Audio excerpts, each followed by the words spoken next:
मारिया, मैं ये सब तुम्हारी भलाई के लिए कह रहा हूँ। मैं अपनी भलाई जानती हूँ। अगर तुम जानती ना तो आज ये नौबत नहीं आती। क्या कहना चाहते हो तुम? देखो मारिया, मैं तुम्हारा दुश्मन नहीं हूँ। मैंने तुम्हें पहले दबाव नहीं डाला, लेकिन जब से ये बात मेरे इल्म में आई है कि तुम माँ बनने वाली हो, मेरा ख्याल है यही बेहतर है कि तुम यहाँ से चली जाओ अपने घर वापस। उसकी वजह? मैं चाहता हूँ इस बात का अभी से सबको इल्म होना चाहिए। क्यों? ताकि बाद में तुम पर कोई इल्जाम ना आए। किस बात का इल्जाम अजमत? जब तुम फैसल के घर से निकाली गई तो क्या उस वक्त उन लोगों के इल्म में ये बात थी? नहीं। अगर उन्हें अभी से नहीं बताया गया और बच्चा पैदा हो गया तो कल को तुम लाख चाहे कहो, फैसल ये बात कभी तस्लीम नहीं करेगा कि ये उसका बच्चा है, बल्कि वो बढ़ चढ़कर तुम्हारे किरदार पे कीचड़ उछालेगा। तुम ये बात समझ क्यों नहीं रही हो? मुझे ये साबित करने की जरूरत क्यों होगी? जरूरत है मारिया। लोग उसके बाप के बारे में जानना चाहेंगे। क्या जवाब है तुम्हारे पास लोगों के सवालों का? दुनिया की परवाह करनी छोड़ दी है मैंने। लेकिन दुनिया तुम्हारा पीछा नहीं छोड़ेगी। हमें दुनिया के हिसाब से चलना पड़ता।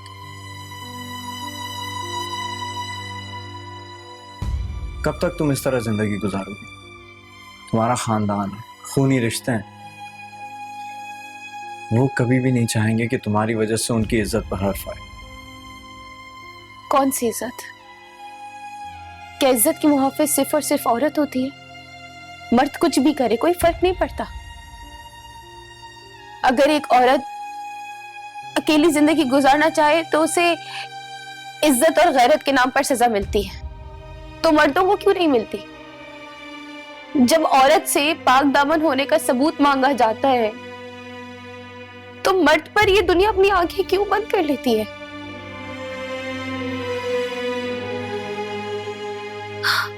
ये सिर्फ और सिर्फ औरत को कमजोर बनाने के हथकंडे हैं जो सदियों से चले आ रहे हैं। कोई किसी की इज्जत का मुहाफिज नहीं होता। मर्द हो या औरत हो, हर कोई अपनी इज्जत का मुहाफिज खुद होता है। तुम ठीक कह रही हो, लेकिन लोगों की अक्सरियत ऐसा नहीं सोचती। हम जिस माशरे में रह रहे हैं हमें उसी के हिसाब किताब से रहना पड़ता है। ठीक है, मैं कुछ सोच समझ कर फैसला करूंगी। अगर ठीक लगा तो सही है, वरना नहीं। मगर अब मैं दूसरों की मर्जी से नहीं चलूंगी।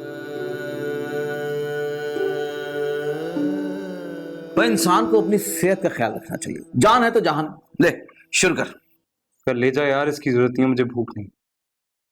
भूख भूख कैसे नहीं है भाई? तुझे शक्ल देखी तूने अपनी? हाँ? अब अगर इनकार किया ना तो जबरदस्ती तेरे मुंह में ठोस दूंगा। यार मजाक मत कर यार, ले जाइए, मुझे अकेला छोड़ दे, मैं अकेला रहना चाहता हूँ। भाई कितने दिन तू तन्हा रहेगा? हाँ भाई, इंसान की जिंदगी में ऊंच नीच आती रहती है। मर्द वो होता है जो इन हालात का मुकाबला कर सके। यार मैं हर चीज का मुकाबला कर सकता हूँ, लेकिन ये मुझसे बर्दाश्त नहीं हो रहा यार। मारिया की जुदाई मुझे मार डालेगी यार सिकंदर, मुझसे बिल्कुल बर्दाश्त नहीं हो रहा। मेरा दिल चाहता है मैं मर जाऊं ताकि ये गम मेरा पीछा छोड़ दे। यार ये बकवास बंद कर। और अब अगर तूने ऐसी बात की ना तो मुझसे बुरा कोई नहीं होगा। तू खाता या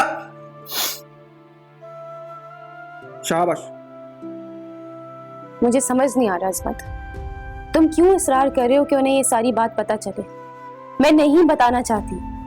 मैं नहीं चाहती कि मेरी औलाद जब इस दुनिया में आए तो उसे फैसल के नाम की वल्दियत मिले।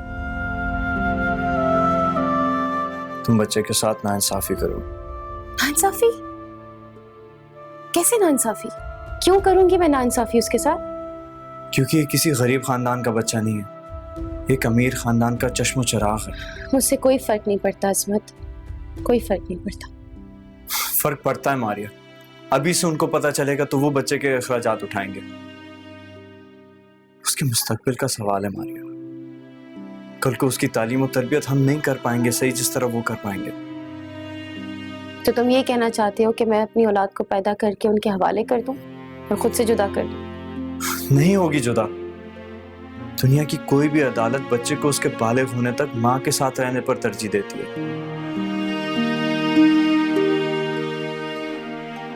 देखो मारिया, मैं चाहता हूं कि तुम्हारे बच्चे को उसका हक मिले। हाशिम अंकल का पोता है, उनकी जायदाद का वारिस है वो।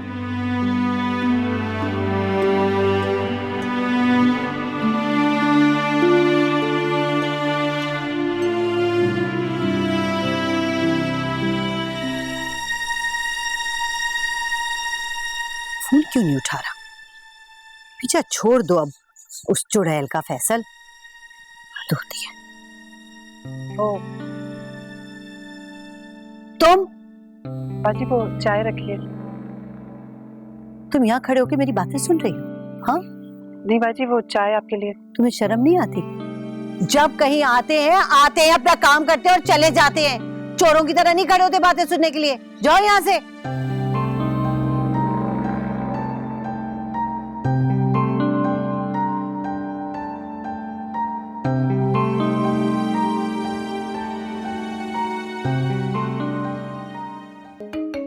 अरे भाई फोन बज रहा है यार। पता है मुझे, तो रिसीव करना। मामा की कॉल है। यार तू उनसे बात कर, उनको बता के इतने दिनों से तू मेरे पास है। बेचारी यार खाम खा परेशान हो रही हूँ। खाला आई नहीं, और वो लोग मुझे कुर्बानी का बकरा बनाकर इफ़्फ़त के सामने पेश करना चाहते हैं, लेकिन मैं उनका ये ख्वाब कभी पूरा नहीं होने दूंगा। यार क्या बात है। तुझे हंसी आ रही है? यार एक्चुअली पता है बात क्या है, तेरी स्टोरी में इतना सस्पेंस है ना, अगर मैं राइटर होता ना तेरे पे नॉवेल लिख देता सीरियसली। वैसे एक बात मैं सोच रहा हूँ, ये बकरे की माँ कब तक खैर मनाएगी? हाँ, एक ना एक दिन तो इसे हिलाल होना ही पड़ेगा। ये बात भी तय है, तेरी शादी इफ़्फ़त से ही होगी।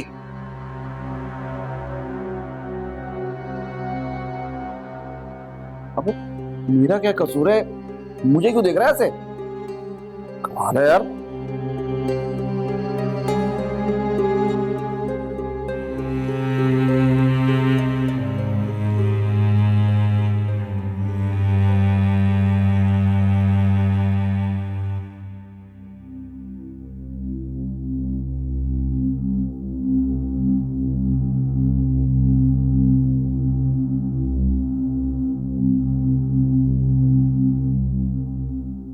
इफ़्फ़त, क्या सोच रही हो?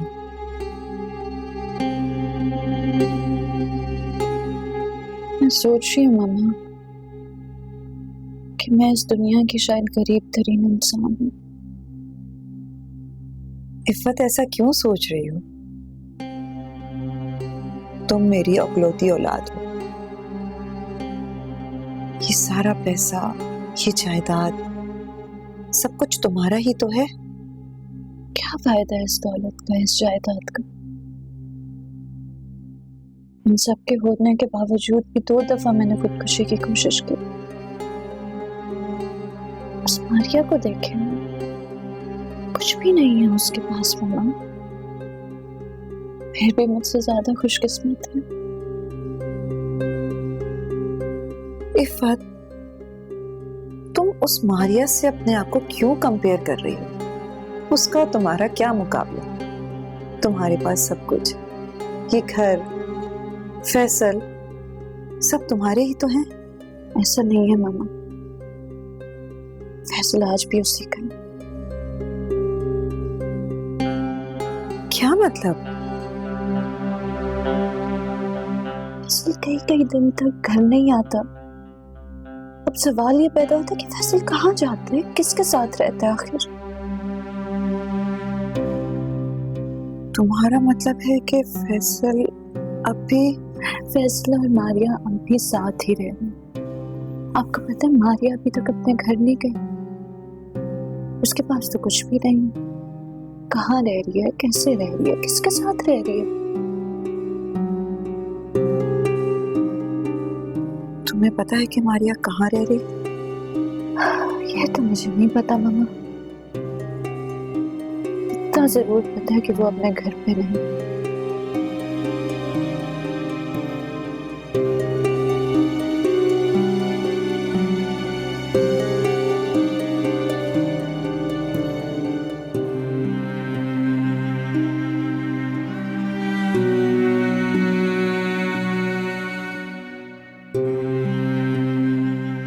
कुछ पता चला? कहाँ है अजमत? नहीं, कुछ नहीं पता चला भाई। ना तो उसके किसी दोस्त को पता है कि वो कहाँ है और ना किसी और को। ऐसी नाफरमान औलाद का तो मैं सोच भी नहीं सकता था। ये सब इन कमबख्तों की वजह से हुआ है। अपने आप को तो बर्बाद कर लिया, साथ में हमारी खुशियां भी छीन ली। सानिया बेटा, तुम अपने बाप को मिलने गई थी? नहीं ताया जी। क्यों बेटा, जाना चाहिए तुम्हें। इनाम की तबीयत ठीक नहीं, उसकी हालत ठीक नहीं, दिमागी तवाजुन भी ठीक नहीं है बेटा। उसे देखभाल की बहुत जरूरत है। तुम उससे मिलने जाया करो, और देखो जब जाओ तो उसके लिए खाना ले जाया करना। अच्छा जी ताया जी।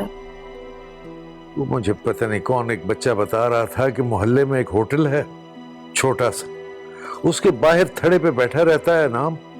लोग खाना खा के निकलते हैं और अपना बचा खुचा उसके सामने डाल देते हैं, वो खा लेता है। पता नहीं कैसी आजमाइश। एक तरफ शौकत है, एक तरफ ये भाई है नाम। अल्लाह शौकत को सेहत दे और वो ठीक हो जाए तो मैं इसकी तरफ तवज्जो दूं और इसे किसी नफ्सियात दां को दिखाऊं।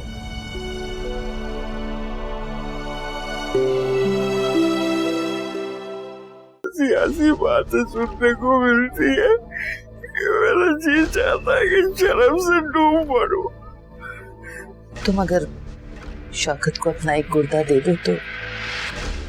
ओए, इसने निकम्मा बना दिया गालिब, वरना बंदे हम भी काम के थे। नहीं यार, आँख को चाहिए एक उम्र असर होने। वाह वाह। अब ये गम नहीं भूल सकता। अब तो ऐसा गम लगा है कि जिंदगी भर साथ नहीं छोड़ेगा। देख भाई, पुराने वक्तों में ना इश्क का कोई इलाज नहीं होता था। ये जो लैला और मजनू और हीर रांझा, ये हम ही दर बदर होके निकल गए। अब प्रॉपर ट्रीटमेंट आई है इसकी। कह तो पता करवाता हूं। वो भाई एक इंजेक्शन लगता है बस, उसके बाद ये कि आशिकी माशूकी सब भूल जाता है बंदा। बोल तो मंगवा देता हूं। भाई कहां जा रहा है यार? तेरी ना बकवास मुझसे बर्दाश्त नहीं हो रही, इसलिए जा रहा हूं। एक तो मैं तेरा गम हल्का कर रहा हूं, ऊपर से जो है तू इस तरह का एटीट्यूड दिखा रहा है। वाह, दोस्त तो आखिर तेरा यार। बाहर में गया तू और तेरी दोस्ती। यार बात तो सुन भाई, हैं? यार अजीब दौर आ गया यार। नेकी कर और दरिया में डाल। एक तो बेचारे काम उसका हल्का कर रहा हूं, ऊपर से नखरे दिखा रहा। तौबा यार, कितने भरम है।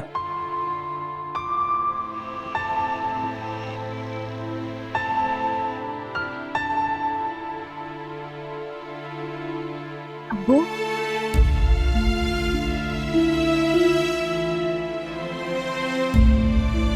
सानिया, तुम यहाँ? ये आपने कैसी हालत बना ली अपने? क्या हुआ मेरी हालत को? ठीक तो हूँ मैं बिल्कुल। है? और तुम अपना घर छोड़कर क्यों आई हो?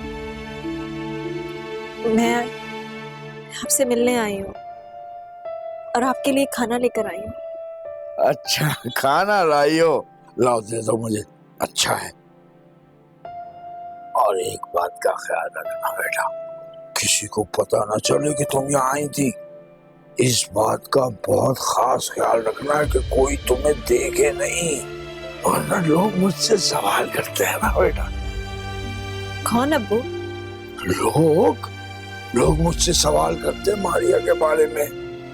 तुम्हें पता है, ऐसी ऐसी बातें सुनने को मिलती है कि मेरा जी चाहता है कि शर्म से डूब पड़ूं।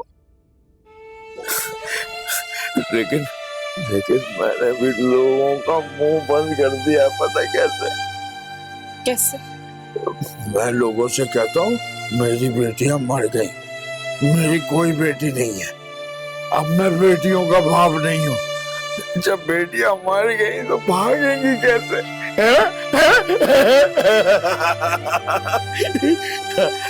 आओ खाना खाते, आ जाओ आ जाओ, आओ आओ, खाना खाएंगे, आओ।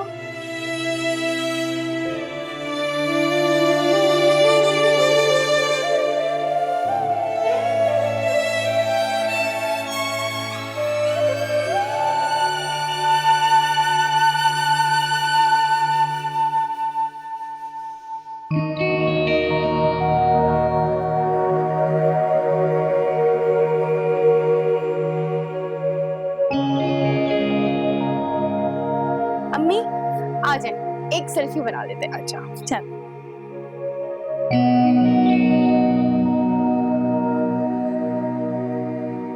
एक मिनट सानी चलो, आज चलो बस बस।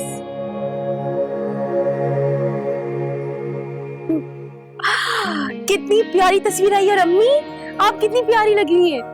अरे वाकई ये तस्वीर तो बहुत प्यारी आई। ऐसे करो इसे प्रिंट करवा के ना फ्रेम करवा लो। मैं भी देख रही हूँ, आराम से। अम्मी देखे ना, मैं आपकी तरह हूँ ना बिल्कुल। मेरी पहले अपनी शक्ल आईने में तो देखो, चुड़ैल लग रही हो बिल्कुल। खबरदार मारिया, मेरी बेटी को चुड़ैल मत कहो। अम्मी अब आपने भी मुझे चुड़ैल कहा, अब मैं आप दोनों से बात नहीं करूंगी। ये लो। अरे सानिया, सानिया।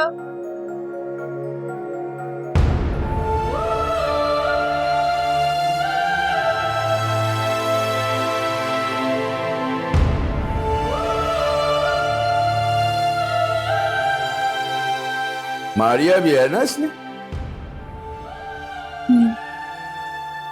मैंने दराज खोला तो उसमें से मिली।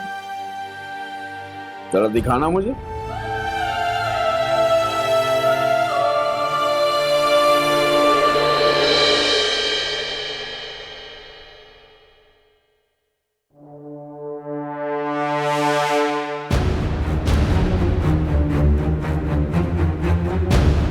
देख अभी,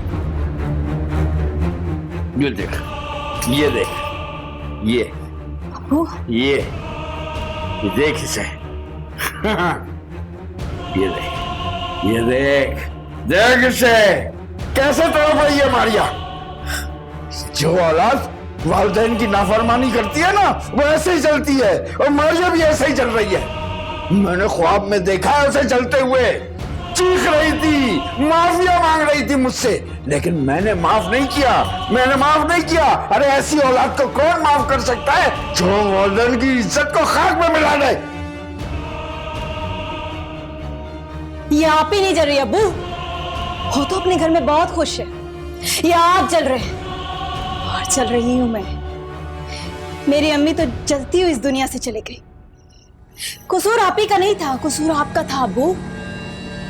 आपने लोगों की बातों में आकर सब कुछ बर्बाद कर दिया। तुम्हारी ये जरूरत, तुम मुझ पर इल्जाम लगा रही हो। मैं सच कह रही हूँ अब्बू। निकल जा अभी मेरे घर से, और वापस आने की जरूरत नहीं है। इससे पहले कि मैं गुस्से में बेकाबू होकर कुछ कर बैठूं, दबा दे ऐसे। कसूर आपके गुस्से का है अब्बू।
अदालत बच्चे को उसके बालिग होने तक माँ के साथ रहने पर तरजीह देती है।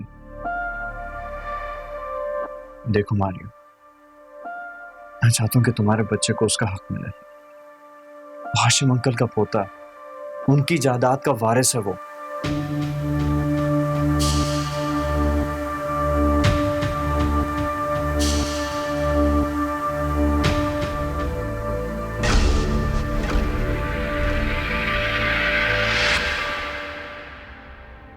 सानिया, इनाम चाचा से मिले? हाँ। कि कैसे हैं? अब वो अपने होशो हवास में नहीं है, उन्हें मारिया से सख्त नफरत है। ऐसे लगता है जैसे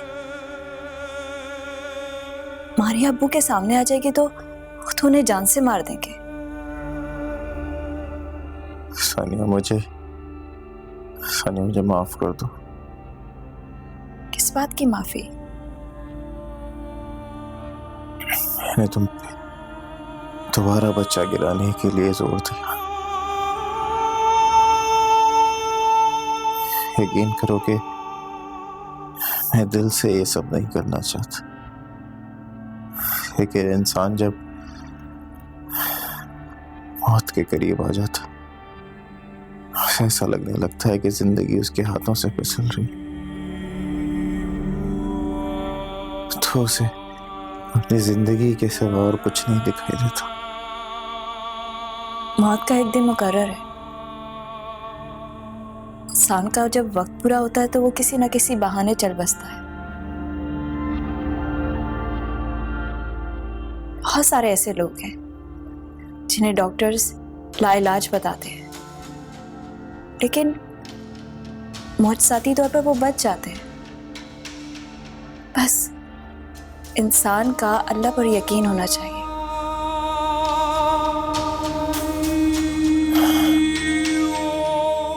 मैं लोगों से कहता हूँ मेरी बेटियां मर गई, मेरी कोई बेटी नहीं है।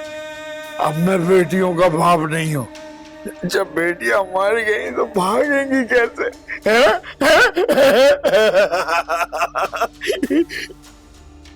सानिया, हाँ,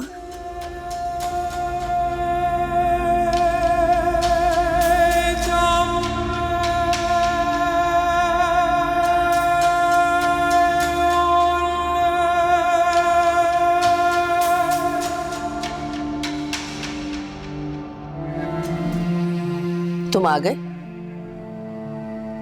जी अम्मी, तकरीबन 1 घंटा हो गया।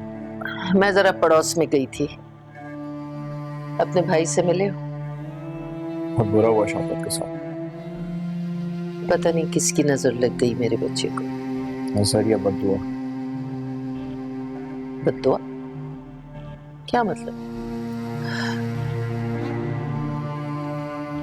देखो अजमत, अब सिर्फ तुम ही अपने भाई को बचा सकते हो।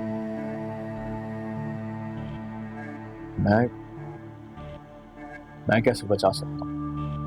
मैं खुदा तो नहीं। ठीक है, लेकिन खुदा ने बहुत से मामलात में इंसानों को इख्तियार दिया है। देखो, तुम शौकत की जिंदगी बचा लो, उसे मौत के मुंह में जाने से। मैं क्या कर सकता हूँ? अल्लाह ही जिंदगी देता, वही वापस ले लेता। आप बस अल्लाह से दुआ करें। बेशक, लेकिन इंसान कोशिश तो कर सकता है। हमें अब तुमसे ही बहुत उम्मीद है। तुम ही अब सब कुछ कर सकते हो। अजमत,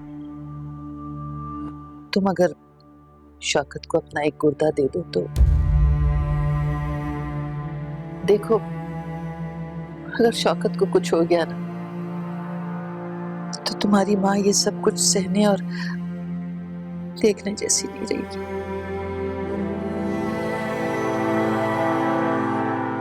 तुम दोगे ना? है? बोलो, शौकत को अपना कुर्ता दोगे ना?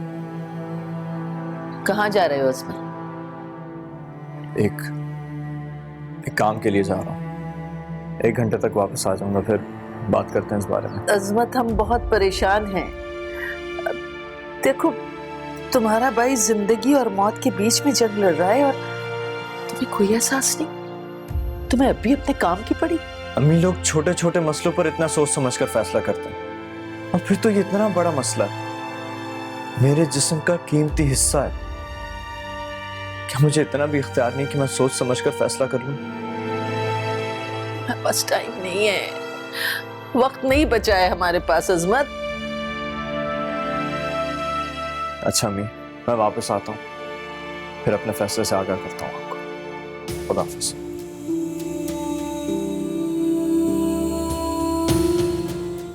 शौकत तुम्हारा भाई है, तुम उसे मरता हुआ कैसे देख सकते हो?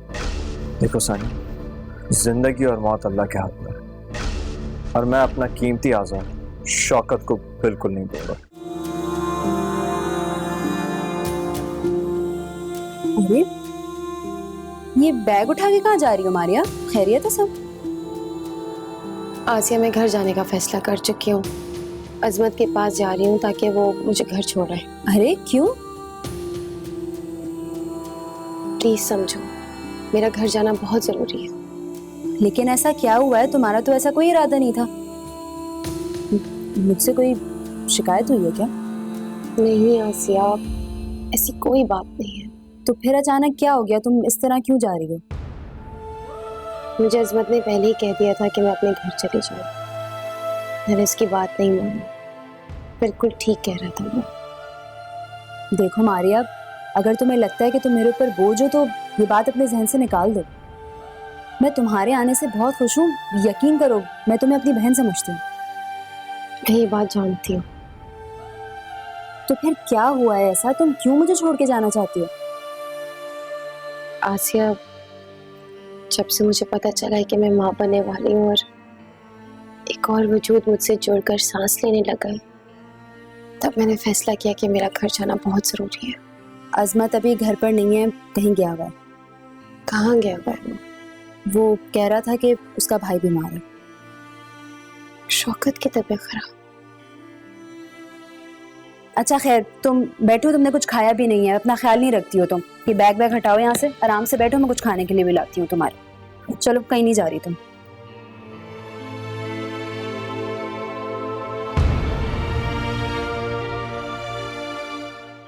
असमत, शौकत की तबीयत दिन ब दिन खराब होती जा रही है। अगर जल्दी किडनी ट्रांसप्लांट नहीं किया गया, पता नहीं क्या होगा। मैं उसको अपनी किडनी नहीं दे रहा। क्या? हाँ सानी, मैंने यही फैसला किया। शौकत तुम्हारा भाई है, तुम उसे मरता हुआ कैसे देख सकते हो? देखो सानी, जिंदगी और मौत अल्लाह के हाथ में है, और मैं अपना कीमती आज़ाद शौकत को बिल्कुल नहीं दूंगा। तुम सिर्फ शौकत को नहीं देना चाहते, या मेरा मतलब अगर कोई भी हो उसकी जगह पे? कोई और मतलब? फर्ज करो ताया या ताई जान या हम में से कोई और हो। उस वक्त मैं क्या फैसला करता ये मैं नहीं जानता, लेकिन इस वक्त मैं सिर्फ इतना जानता हूँ कि शौकत जिंदा रहा तो उसमें मेरा दोहरा नुकसान। कैसा नुकसान? एक ये कि मेरा कीमती आज़म मुझसे हमेशा के लिए दूर हो जाएगा। दूसरा? दूसरा ये कि मैं पानी की उम्मीद खत्म हो जाएगी, तो उसके मर जाने में ही मेरा फायदा है। तुम इतने खुदगर्ज कैसे हो सकते हो? वक्त और हालात बना देता सानी। इंसान को सबसे पहले अपना मफाद देखना चाहिए।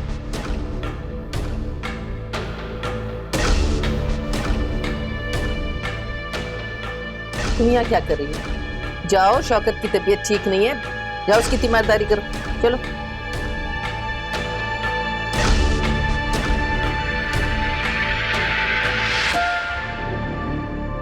अजमत, जब मैंने शौकत को कहा कि तुम उसे अपना गुर्दा डोनेट कर रहे हो, तो वो खुशी से खिल उठा।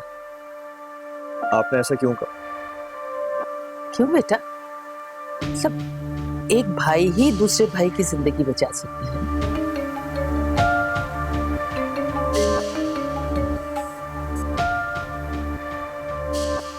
हेलो।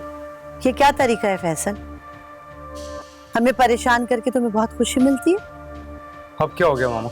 ये तो मुझसे पूछ रहे हो क्या हुआ? मैंने तुम्हें कहा था ना हर हाल में आने, मगर तुमने तो अपनी मनमानी करनी थी, वही किया जो करना था। मामा एक्चुअली मुझे जरूरी काम से जाना पड़ा कल। अच्छा, अब कब आ रहे हो? अभी आना जरूरी है मामा। फैसल अगर जरूरी नहीं होता तो मैं तुम्हें फोर्स नहीं करती। ऐसा क्या जरूरी है मामा? अब तुम्हारी सारी बातों के जवाब मैं फोन पे तो नहीं दे सकती ना, तुम जहां भी हो फौरन घर आ जाओ। ओके। उसे अगर कुछ हो गया तो अजमत तुम्हें कोई फर्क नहीं पड़ेगा। मेरे फर्क पड़ने ना पड़ने से क्या होता है? कदर के लिखे को कोई नहीं टाल सकता।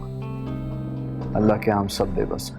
माँ बाप के बाद अगर कोई खूनी रिश्ता करीब होता तो वो भाई का होता है। भाई भाई के लिए क्या कुछ नहीं करते, मुश्किल में उसके साथ खड़े हो जाते हैं और वक्त आने पे अगर जान की बाजी लगानी पड़े ना तो भाई दरेग नहीं करते। तुम कैसे भाई हो? तुम्हारा भाई मर रहा है और तुम्हें कोई फर्क ही नहीं पड़ रहा। सॉरी अम्मी, मगर भाई भाई के साथ माली ताउन कर सकता है, उसकी औलाद को सहारा दे सकता है, मगर मुझे ये बिल्कुल मुनासिब नहीं लगता कि इंसान अपने जिस्म का कीमती हिस्सा देकर खुद को अधूरा बना ले। अम्मी, आपको जो चाहिए मैं दूंगा, जो मदद चाहिए, मगर मैं ये नहीं कर सकता।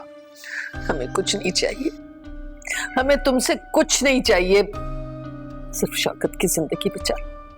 जिंदगी बचाना मेरे इख्तियार में नहीं है अम्मी। आप जो चाहती हैं वो मैं नहीं कर सकता। सॉरी। अजमत, मैं तुम्हारी माँ हूं, तुम्हें पाल पोस के मैंने बड़ा किया, कितनी तकलीफें उठाई। तुम्हारे जहन में अगर शौकत के लिए कोई बुग़्ज़ है तो खुदा के वास्ते उसे निकाल लो।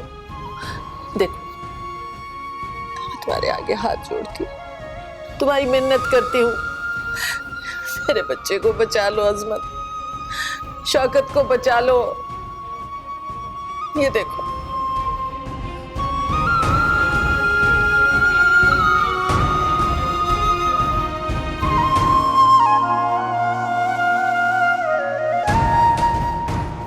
खुदाफिज़ सानी, एक मुझसे का इंतजार करूंगा मैं। लगता है अब सारी आजमाइशें खत्म होने वाली हैं।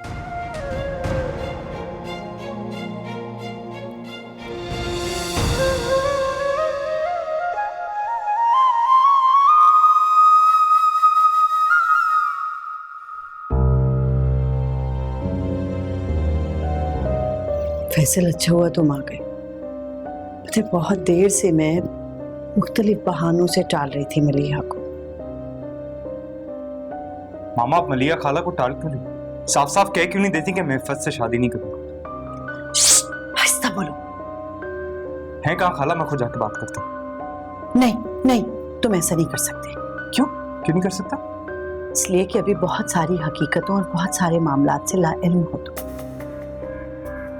कैसे मामलात, कैसी हकीकतें? मैं तुम्हें कुछ बताना चाहती हूँ, तुम बैठो। देखिए मामा, मैं इस वक्त सिर्फ इसलिए आया हूँ कि मैं खुद डायरेक्टली मलिया खाला से बात कर दूँ और उन्हें ये समझा दूँ मैं ये शादी नहीं कर सकता। हमेशा हमेशा के लिए इस मामले को खत्म। ओफो फैसल, तुम मैं जो बताना चाह रही हूँ पहले वो तो सुन लो, वो सुनने के बाद फिर फैसला करना कि तुम्हें जो बेहतर लगे वही करना। अच्छा कहिए। देखो बेटा, मेरा और सूफिया का मुस्तकबिल अब तुम्हारे हाथ में। तुम चाहो तो हमें फुटपाथ पे पहुंचा दो, लेकिन उससे पहले मैं चाहती हूँ कि तुम्हें कुछ बताऊं। मैं बहुत जरूरी समझती हूँ कि तुम्हें कुछ बता दूं। हाँ, ये आप क्या बातें कर रही हैं? मेरे तो कुछ समझ में ही नहीं आ रहा। सुनोगे तब बताऊंगी ना। बैठो मेरे पास, आओ।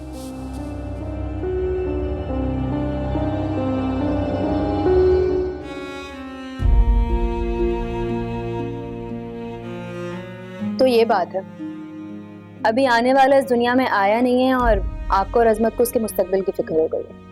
मेरी समझ में नहीं आता लोग वक्त आने से पहले उसके लिए परेशान क्यों हो जाते हैं, सही वक्त का इंतजार क्यों नहीं करते। मुझे ऐसा लगता है कि अगर इंसान तैयारी ना करे तो आने वाला वक्त उसे बेरहम मौजों के हवाले कर देता है। लेकिन ऐसा भी तो होता है कि मंसूबा कुछ बनाया हुआ हो और वो कुछ और जाए। लेकिन इस डर से इंसान खामोश तो नहीं बैठ सकता ना। सिर्फ ये खौफ कि आने वाला वक्त उसे नुकसान पहुंचा देगा, इस सोच से इंसान बैठा तो नहीं रह सकता। मैं ये नहीं कहती कि इंसान को कुछ नहीं करना चाहिए, जुस्तजू और कोशिश तो हमेशा जारी रखनी चाहिए। कोशिश और जुस्तजू इंसान मुस्तकबिल को सामने रखकर ही कर सकता है, क्योंकि मुस्तकबिल का खौफ इंसान को कोशिश करने पर मजबूर कर देता है। हालांकि इंसान को मुस्तकबिल के बारे में कुछ नहीं पता, उसे इतना भी नहीं पता कि वो मुस्तकबिल में जिंदा रहेगा भी या नहीं। तुम कहना क्या चाहती हो कि इंसान सब कुछ छोड़कर ऐसे ही बेकार बैठे रहे? मैं सिर्फ इतना कहना चाहती हूँ कि मुस्तकबिल और माजी की फिक्र से आज़ाद होना चाहिए। माजी पर इंसान का कोई इख्तियार नहीं होता और मुस्तकबिल तो उसने देखा ही नहीं होता। मैं तुम्हारी इस बात से मुत्तफिक नहीं हूँ आसिया। मुस्तकबिल का सबको पता है कि वो आने वाले वक्त में आ रहा है। इस फिक्र से कोई भी इंसान आजाद कैसे रह सकता है? मारिया, ये जो तुम्हारी आने वाली औलाद है, क्या तुम्हें पता है कि वो बखैर इस दुनिया में आएगी भी या नहीं? तुम वक्त से पहले उसके मुस्तकबिल की फिक्र करके अपना आज खराब कर रही हो। इस तरह तुम्हारी अपनी तबीयत भी खराब होगी और उस पर भी असर पड़ेगा। तुम आज की परेशानी में अपना मुस्तकबिल खराब कर रही हो। मैं समझती हूँ कि खुश रहने का सिर्फ एक ही तरीका है, इंसान अपने मुस्तकबिल और माजी से आजाद होकर हाल में रहना सीखे। तो तुम क्या कहना चाहती हो कि मैं फैसल को इस हवाले से बेखबर रखूं और अपने बच्चे को एक गुर्बत वाली परवरिश दूं, ताकि वो जब बड़ा हो तो एहसास कमतरी का शिकार हो जाए? अल्लाह के हर काम में मसलहत होती है। तुम चाहती हो कि फैसल को ये बात पता चले, लेकिन तुम नहीं जानती कि उसके हक में बेहतर है या नहीं। पहले भी एक बच्चा जाया हो चुका है और इसकी वजह फैसल की फैमिली थी। हो सकता है कि अल्लाह ताला चाहता हो कि तुम खुद इस बच्चे की परवरिश करो।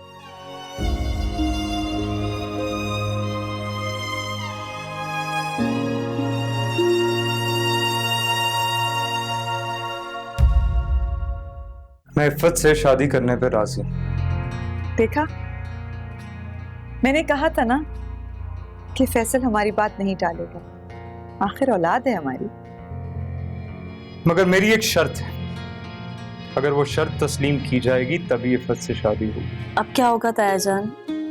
असमत ने तो इनकार कर दिया है। क्या और क्या होना है? बस अब मैं मर जाऊंगा। मैं देखना चाहती हूँ कि वो कितनी खूबसूरत है और उसमें ऐसा क्या है जो अजमत को उससे इतनी मोहब्बत है। क्या ताया जान भी यही चाहते हैं? और नहीं तो तुम क्या समझती हो? वो अपने जवान बेटे की मौत अपनी आंखों से देखना चाहते हैं, इसलिए।